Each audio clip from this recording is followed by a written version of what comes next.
Hello everyone. তো আগের একটা ভিডিওতে আমি রান্না পুজোর কথা তোমাদেরকে বলেছিলাম। তো চলো আজ সেই ভিডিওটাই তোমাদের সাথে শেয়ার করব, মানে রান্না পুজোর ভিডিও। তো সরস্বতী পুজোর দিন মানে বিকেল থেকেই আমাদের সবজি টবজি সব কাটা শুরু হয়ে যায়। আর এবারে আমাদের প্রায় 100 জনের বেশি মানুষকে বলেছিল, সেই জন্য অনেক অনেক কিছু কাটা হচ্ছিল। আর এদিকে দিদির বান্ধবী এসেছিলো, আমাকে বলছিল নাস্তা করবার জন্য একটু চাউমিন বানিয়ে দিতে। আর আমি সবার জন্যই বানাচ্ছিলাম। তারপরে লাস্টের দিকে পারছিলাম না, মা আমাকে হেল্প করে দিচ্ছিল। আর সেই টাইমে ক্যামেরা ধরারও কেউ ছিল না। তো যাই হোক, তারপরে চাউমিনটা বানালাম আর ওদেরকে খাইয়েও জিজ্ঞাসা করলাম যে কেমন হয়েছে। ওরা বললো যে ভালোই হয়েছে।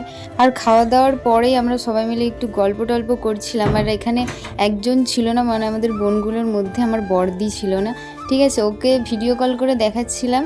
আর তারপরে রান্না শুরু হয়ে যায়, তখন বাজে 9:44। তার আগে থেকেই শুরু করে দিয়েছিল। আমরা ওখানে গিয়েছিলাম ওই 9:44-এর দিক করে।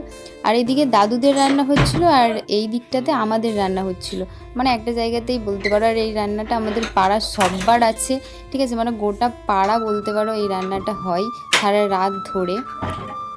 আর এইদিকে বেগুনিগুলো ভাজবো বলে আমি আর সঙ্গী দিদি বসে আছি। আর এদিকে বড় মা সব বড় বড় যে তরকারিগুলো হয় সেইগুলো করছিল। মোট 3টে জায়গায় আমাদের রান্নাটা হচ্ছিল, ঠিক আছে। আর দেখতেই পাচ্ছ এই যে সঙ্গী দিদি বেগুনিগুলো ছেড়ে দিচ্ছে আর আমি সেগুলো ভেজে ভেজে তুলছিলাম। আর এটা হচ্ছে তার পরের দিনের ভিডিও। আর যে খাবারগুলো রান্না হয়েছে সেইগুলো পুজো করে রাখতে হয় রান্না হয়ে যাওয়ার পর। আর তারপর সকালবেলা উঠেও সেগুলো পুজো করতে হয়, মানে যেই যেই জিনিসগুলো রান্না হয়, যেমন উনুন, মশলা বাটার, শিল নোড়া, এইসব। তো যাই হোক, ওইদিকে ওইগুলো হচ্ছিল। আর তারপরে আমরা নাস্তা করে নিয়েছিলাম। আর এখন এসেছি বান্ধবীদের দিকে আনতে। এখন দিদির বান্ধবীগুলো এসেছে, তো দিদি ওদেরকেই আনতে এসেছে। আর আমি আমার বান্ধবীগুলোকেও বলেছিলাম, কিন্তু তার মধ্যে প্রায় বেশিরভাগ আসেনি, 2-3 জন এসেছিলো। যাই হোক, কিছু কারণে হয়তো আসেনি। এই যে সোমা আর নিশা, ওরা চলে এসেছে। আর আমি ওদেরকে একটু মিষ্টি দিয়েছি খেতে। আর ওদেরকে বললাম যে ব্লগ করছি, একটু হাই করে দে, ঠিক আছে। তারপরে একে একে সবাই আসলো, সবাইকে খেতে দিচ্ছিলাম। মানে আমি তো বেশিরভাগটা দিতে পারিনি, তাও একটু হেল্প করার চেষ্টা করছিলাম আর কি। এইগুলো হচ্ছে দিদির বান্ধবী। যাই হোক, সবাইকে খেতে দিই।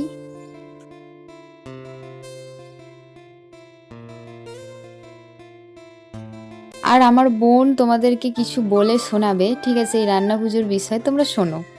হাই গাইস, আজ আমাদের পুজো, একটা রান্না পুজো। তো আজকে সবাই খাওয়া দাওয়া করছে পান্না। আজকে আমাদের রিচুয়ালে পান্না বলে এটাকে। তো সবাই চলে আসো, সবাই চলে আসো, আমি পরে যাব।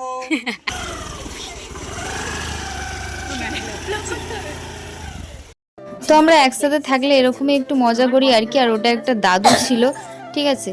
তো যাই হোক, ম্যাম অনেক দেরি করে ফেলেছিল। ম্যামকে খেতে দিয়ে বান্ধবীদেরকেও দিয়ে আমরাও বসে পড়ি।